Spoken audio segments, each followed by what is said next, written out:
We're on the next episode of Blood Money here. I have Dr. Simon, who is running for governor of Nevada, over here to be interviewed today. How you doing, Dr. Simon? I'm having a great day. Thank you for having me today.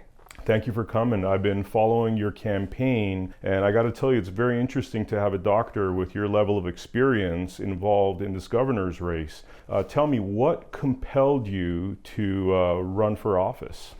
Well, it starts back when we started seeing people get sick.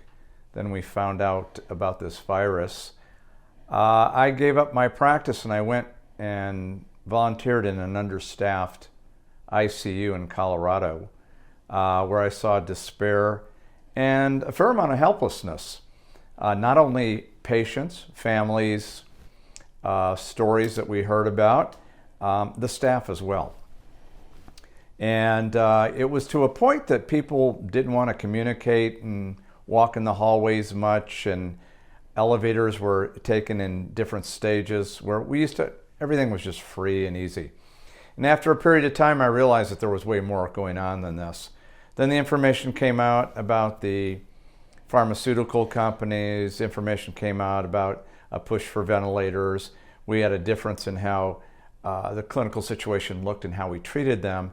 And then all of a sudden, after about months, 3 to 4, I recognized that there was a collusion between government, big pharma, and some underlying evil tone to this. And I kept on going back to Colorado, coming back to Nevada, spoke with a lot of my friends. We all felt like we needed to do something. And I said, you know what? It's time for me to step up to the plate. Multidisciplinary life experiences and a lot of expertise. And I decided to run for governor to fix this state that has multiple problems that I have a lot of expertise in. So this show is called Blood Money. Out of your experience and what you're witnessing right now in our state and in our country, is there examples of blood money? Well, I'd say there's 2 examples of blood money in this election cycle. First and foremost, let's look at the biggest lobby group in the world, Biopharma. The pharmaceutical companies spend lots of money to manipulate and corrupt politicians as well as bureaucrats in the government. This whole process of what I would call something they say vaccine or a stick in the arm, we're not fully sure what it all is. There haven't been safety studies done. We don't have a long enough history of these injections to find out really the effectiveness, let alone safety, and then complications that occur on a chronic basis. We do know, though, no vaccine in this circumstance should be given to a child. There's no scientific evidence other than there's evidence that they want more money. They got a lot of money from the government. They got money from the government to give these vaccines. The government and Biopharma push vaccination of children with no scientific basis. It's all pure profit. It's evil. The complications and issues long-term for children are completely unknown. I would call that blood money. Now, in the cycle of politics, which we're in right now, a cycle of elections, there is distinct blood money called special interest money. Let's take a look at one of the candidates in the governor's race, highly supported by developers' money. Where does that money go? Overdevelopment, decrease in quality of life, increased traffic, necessity for more roads to be built, more industrial complex money. So we're feeding an animal that never gets satiated. It's all about big money. Develop more. We have not the appropriate infrastructure. We haven't had a full-term water plan in this state ever. We don't have a land plan in this state, and we don't have an energy plan. But we continue to develop, and we spend more and more money. We have a more crowded environment to live and a quality of life that has just gotten worse. I don't find this as a thoughtful process of government when you have governmental officials taking blood money to spend on overdevelopment and a decrease in a quality of life and putting a state at risk as far as its infrastructure and all the quality that existed before all this started. A lot of doctors have been silent on some of the issues that you talked about on a medical level. Why? Again, it's blood money. So approximately 65% of physicians now work for either the government, insurance companies, or the hospitals. That is substantially higher than it existed 10 years ago and 20 years ago. What has ended up happening with Obamacare and the bureaucratic interference of medicine, almost like Marxist principles, control, control, and control. So what we have is government intervention, control of hospitals and the medical profession. And so how do we look at this from the standpoint of the cowardice of people not stepping up to the issues of vaccinations that aren't proven to be safe, medications that's not really well proven, such as the new Pfizer pill? Where do we go with this? Well, we have to look at the physicians and know how they're trained, they're educated, and understand that their responsibility to the public is to the public, not to the hospitals, not to the government. That's been lost. Now physicians are controlled, threatened. They can lose their privileges. They can lose their practice. They can even lose their licensure by ordering drugs such as ivermectin and hydroxychloroquine, which have been on the market for decades, safe. Over 4 billion doses of ivermectin have been given. Why would any entity, licensure bureau, board of medicine, hospital, censure or take away a physician's privileges for ordering repurposed drugs, which we've done for decades? It's all about the big money of the new drugs that cost 100 times what ivermectin costs.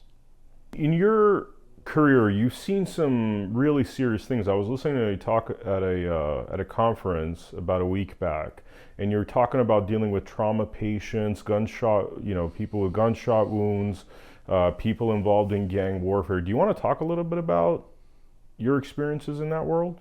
Sure. We have a society that's broken down in many ways. So trauma is the window to all of America. As a trauma surgeon, I take care of the most indigent, homeless.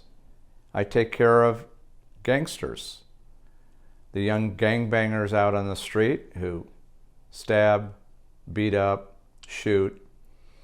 And when anybody comes to a trauma center, they're all treated the same. We are not judgmental whatsoever. We do our job. I take care of people from automobile accidents, motorcycle accidents, the geriatric population with falls. It's every economic group. It's every culture. When you get into what goes on with the violence, about 30% of my career has been about violence. Geriatric violence, the elderly, spousal abuse, child abuse, and then gang warfare. And the violence that goes out on the street as far as just crime. We have a serious problem in our country, and it transcends from decades of improper social evaluation of things, culture breakdown, the family breakdown. So if we go back to what America was based on, it was based on the family, hard work, interaction, collaborative living with other people. And what has happened in a number of cultures is there's been breakdown of the family. There has been a breakdown in education across the country. And in Nevada, we're 50th out of 50. So we don't educate our children who go out and then connect with peer groups that have a lot of manipulation to it. and then we have this violence. And as a society over the last decade, we have minimalized the violence by having district attorneys who have removed bail. We haven't done a proper job of judicial overview of certain crimes. And so we've had a whole breakdown of the crime circumstance from enforcement to the judicial aspect, and you see this every day in the trauma center. Not only do I see new individuals who have been involved in crime, I see the repeaters, I see the chronic problems, and when we look at this from a society standpoint, not only is it very expensive, but it is also a real detriment to our culture. You've seen the most like traumatic and the darkest of the dark in this world. I mean, what are you made of inside? Well, I'll have to tell you, it is true. It's pretty dark at times, the way human beings treat each other over some of the most minuscule issues between humans, and how it deteriorates to this lowest point of human civilization.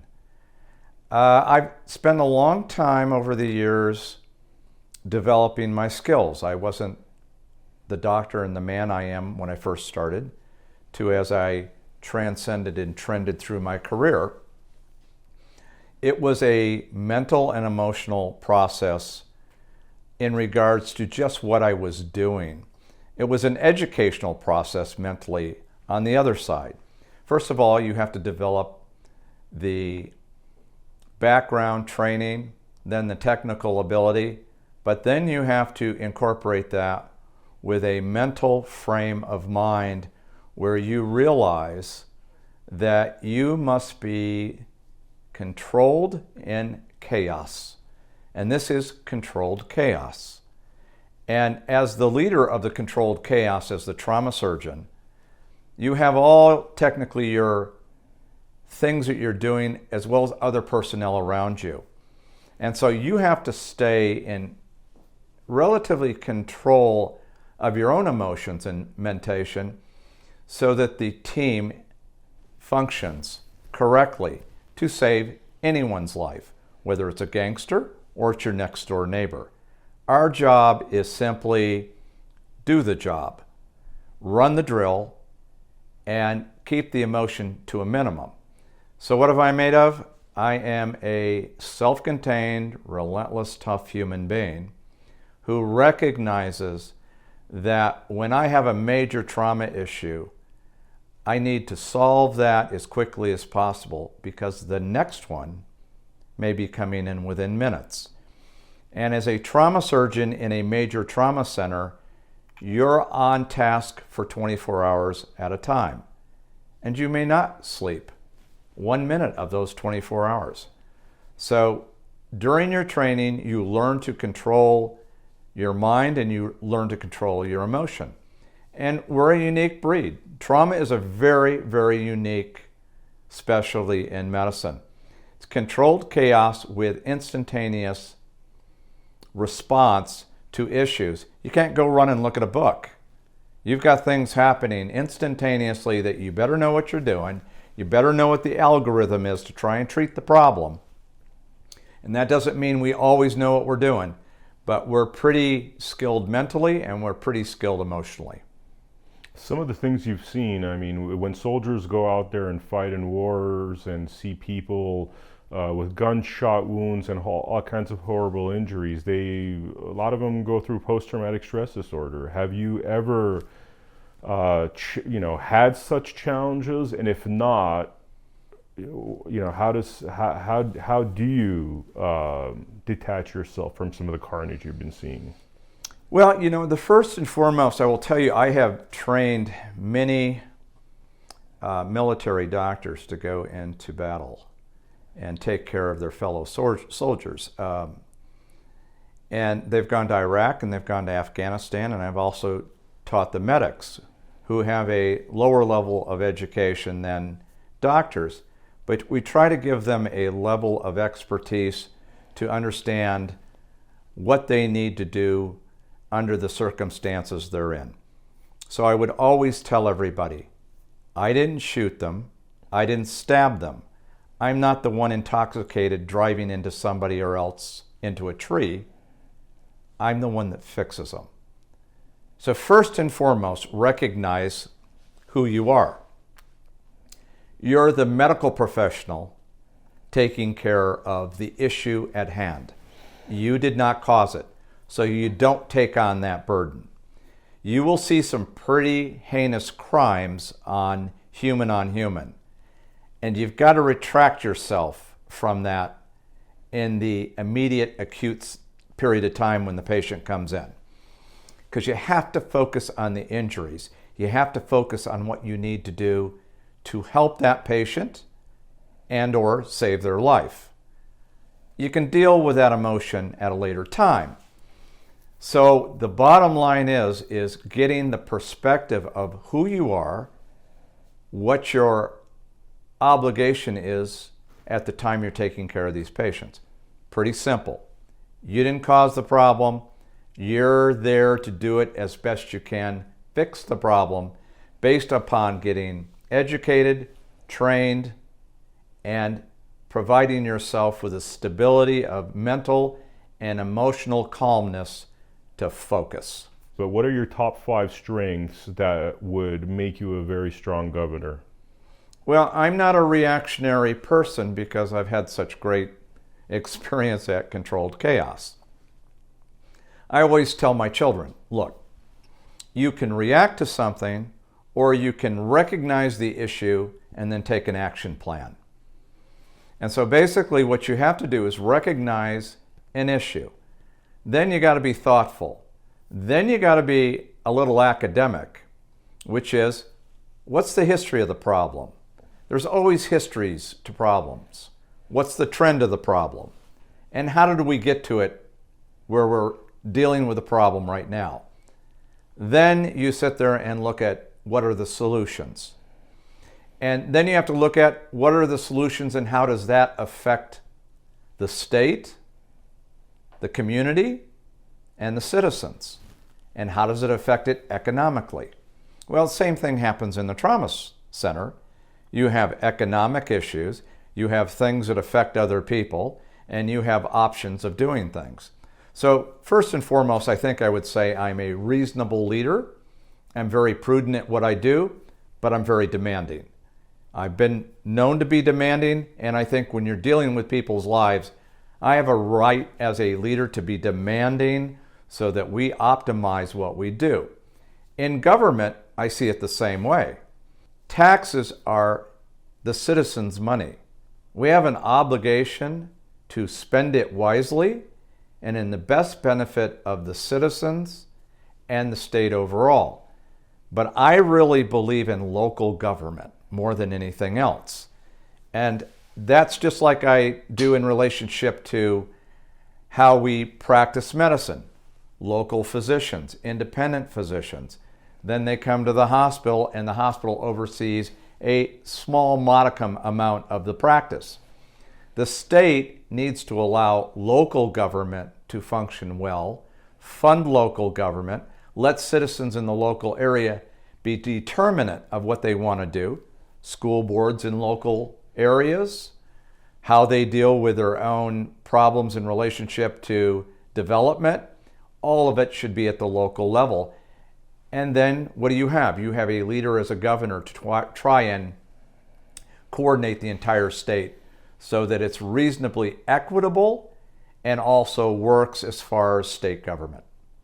The top 5 issues that you would most want to address in the first year, what would those be?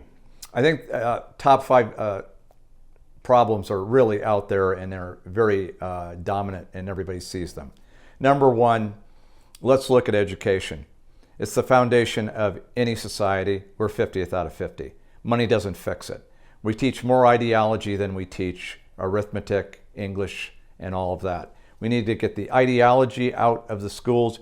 We need to do remedial training of those kids who are behind, remedial training of teachers who are behind, and we need to focus on education. We need to talk to the children. What do they want? We need to bring trades back. What does the community need? They don't need everybody to go to college. Healthcare. 65% of physicians belong to hospitals. We don't have independent physicians anymore. There's a lack of physicians in places like Urington, Fernley, Hawthorne. We need to bring independent doctors back to communities. Let communities have their own physicians. Don't put them in systems where they're controlled. We need more specialists. We need more transparency of what the costs are. We have a lot of overhaul to do in healthcare. Voter ID with verified signature. The basis of our republic is fair and honest voting. We need to make Voter Day a holiday. We've got Martin Luther King Day, we've got President's Day, and 2 days, Veterans Day and Memorial Day, for those who fought for this right. If we make voting day a holiday, state holiday, no one has an excuse. We don't need the mail-in ballots, we don't need the machines. You go to the polls, you fill out your ballot, and we make sure it's honest and fair. Republicans, independents, and Democrats all want fair voting. It's the fringe of certain parties that want to manipulate and cheat. It has happened for decades. It's not just the last election. That must be done immediately. And the last thing that we talked about, it's safety in our communities. We need to use federal gun laws. You go to prison for 5 years if you use a gun. We need to get rid of the gangs by the RICO laws. We need to bring in aggressive people who teach us how to decertify all these gangs that bring in lots and lots of drugs. And we know that there's a cartel in Mexico that comes directly to Las Vegas. And then the fifth thing I would say is we need to reconnect ourselves with our communities. We need to work at getting the citizens more engaged and involved, because there has been a lot of marginalization over the last decades that citizens are not important. If we get more citizen involvement in the communities, we can have more local government. And I focus on local government, but it has to be because people are involved. And Americans need to realize that families first, the community is second, and working together makes everybody's life a better environment, better quality of life, and then they have to consider how much development they really want in their communities. And I think our lives will be better and less stressed. So those are the 5 things I see. It sounds like you're a proponent of going more regional in terms of our thinking and in terms of how we structure things going forward. Absolutely. Federal government is a failure. Look at the waste of resources and the cost, inefficiency, and the bigger things are, the more potential for corruption. Our federal government is very corrupt, has been. They call it the swamp because it is the swamp. I'm not the least bit interested in what goes on in Washington. State government has corruption to it as well. And what we need to do is focus on our state and work at the corruption at the state level. But when you get down to local government, there's a lot more transparency. And so that's why I go to regionalization. If you put the money and the power in the hands of the local community, we'll have less loss of money from corruption. It'll never go away. But what we have to do is get a better control on it by observing and having participation of all the citizens. And yes, they'll make better decisions than the federal does and the state does. The state responsibility is for the land, the environment, energy policy, water policy, and an overall view of the economic success of the state. But the things that we've talked about really need to be at the community level. I'm going to tell you a little story, and I kind of want you to help me dissect this and give me your opinion on it. Have you heard of Jeff Younger by any chance? I have not. Okay, so Jeff Younger is running for office in Texas, and when his son was 3 years old, his mother wanted to transition him to female.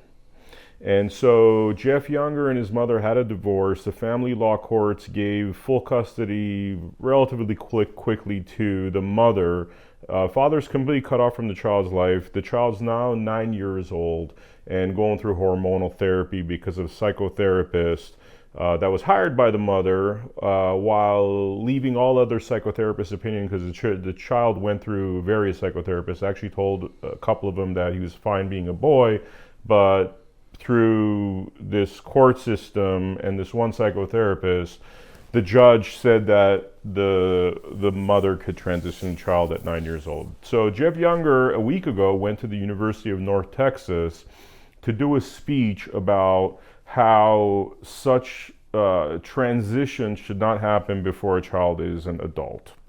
And there was 300 Antifa members there.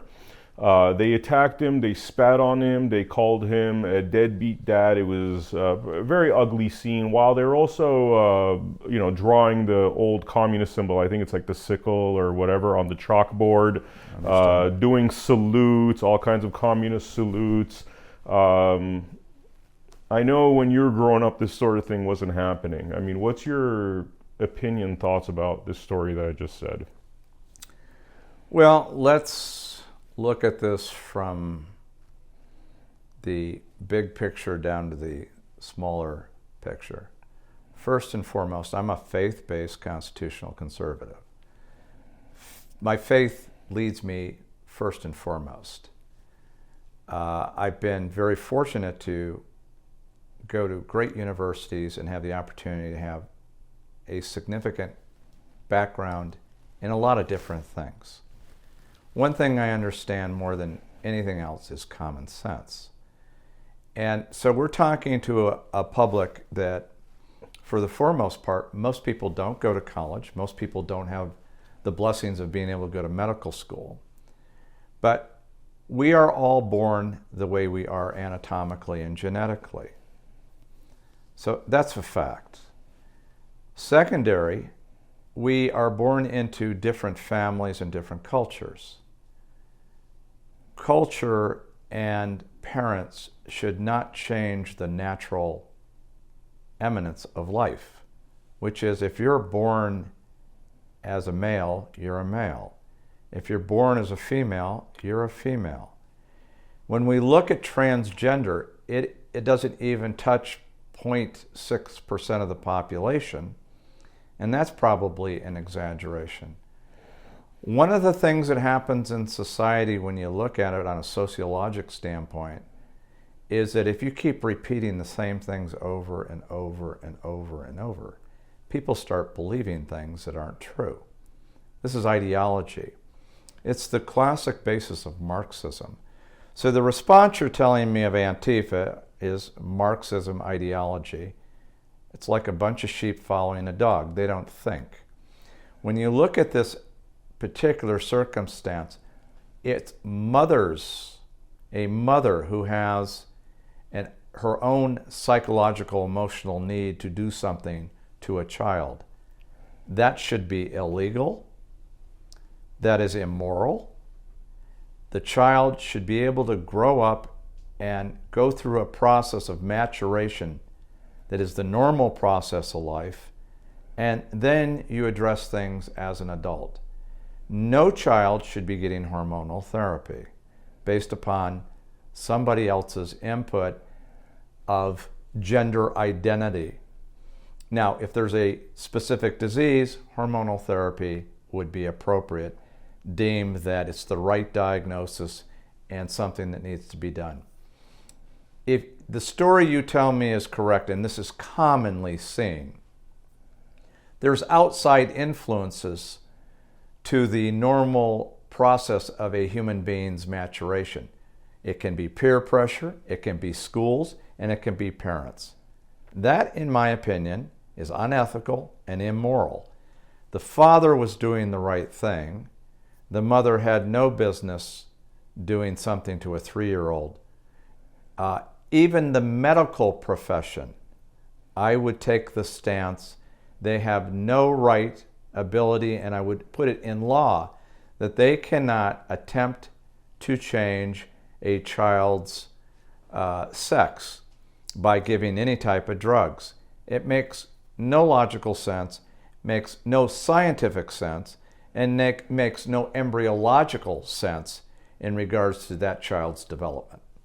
This is this is logic. Somebody hasn't even gone through puberty and trying to change that, regardless of what your beliefs are about this sort of thing. But how have we come this far where courts are allowing this sort of thing, judges are okay with this sort of thing, therapists are trying to, push political agendas rather than do what is common sense?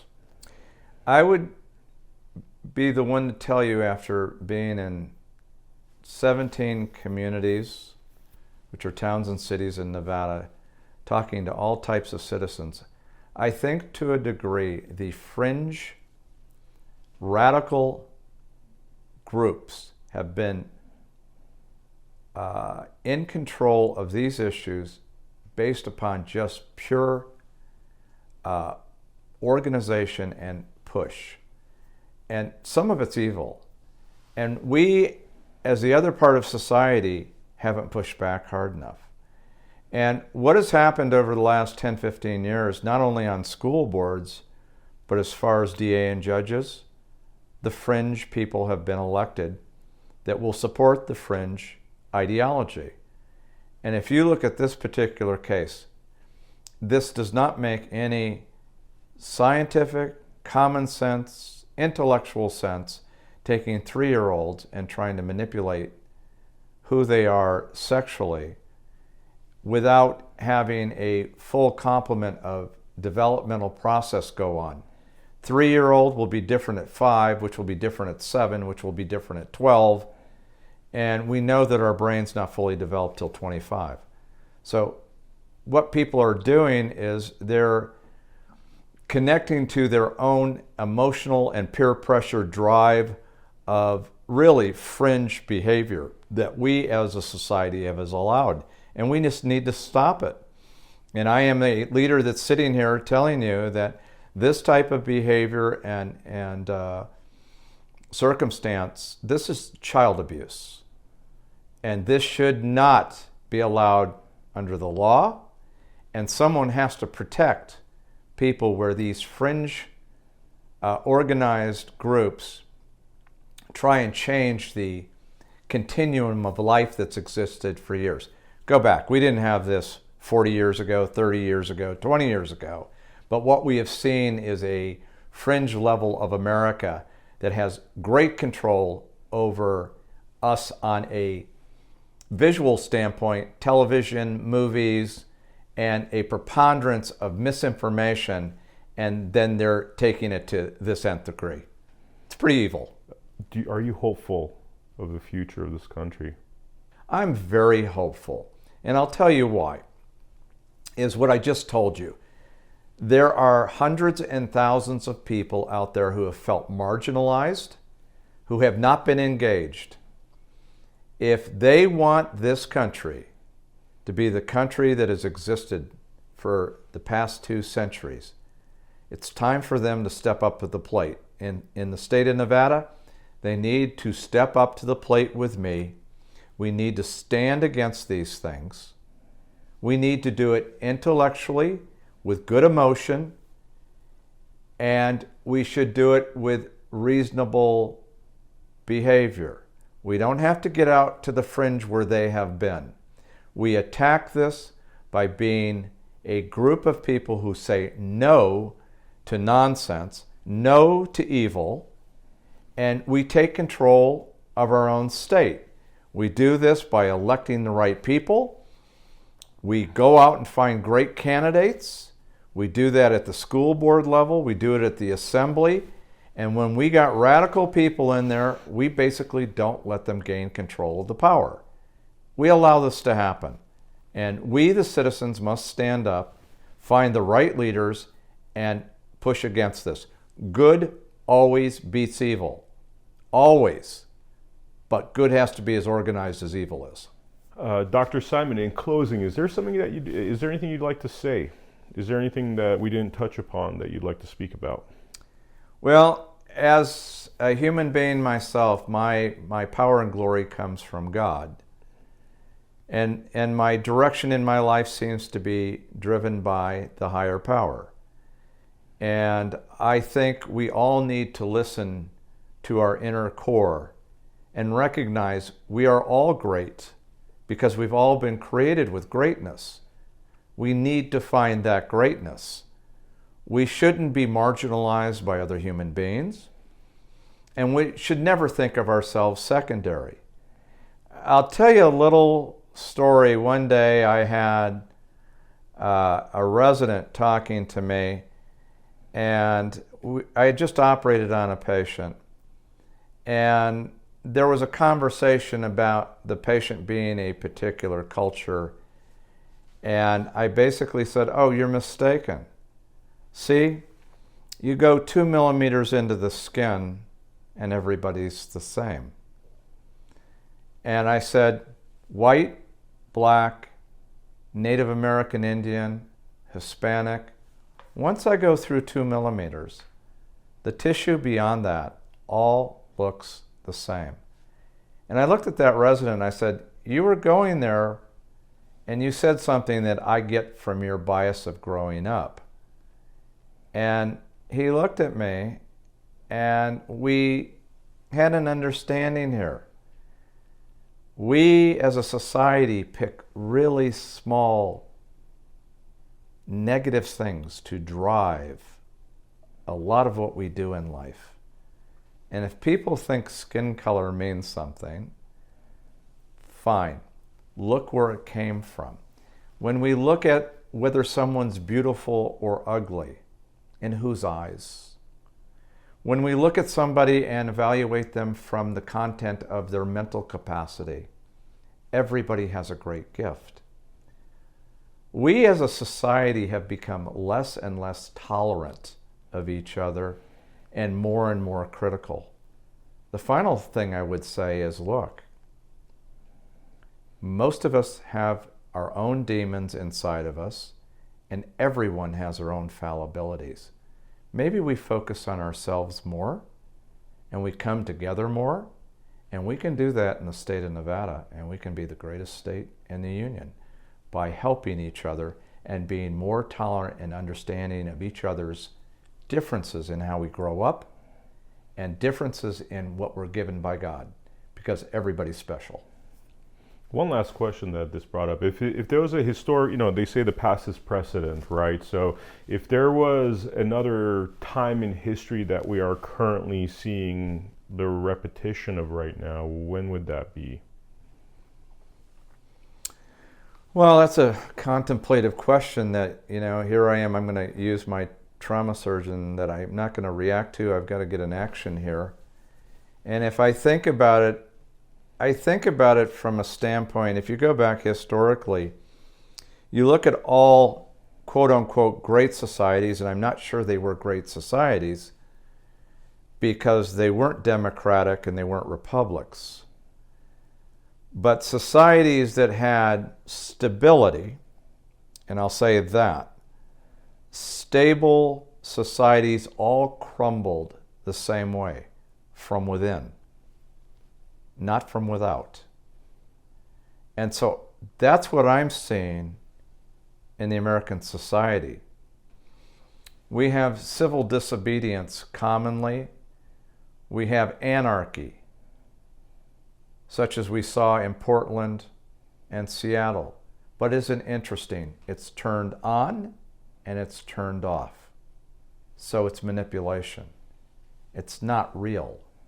It's a deterioration of society based upon what people are trying to do to disrupt this great country. We need to look deeper, as I said before this question, into ourselves, our culture, and reestablish who we used to be. And we will be a better country.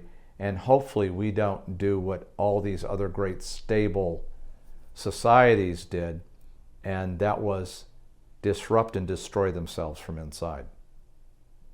Well, thank you so much, Dr. Simon, for coming down. I really appreciate it. I was looking forward to interviewing you because you're a very intelligent person. You've lived a lot of life. You've seen a lot of things, and I really appreciate you being available for this interview.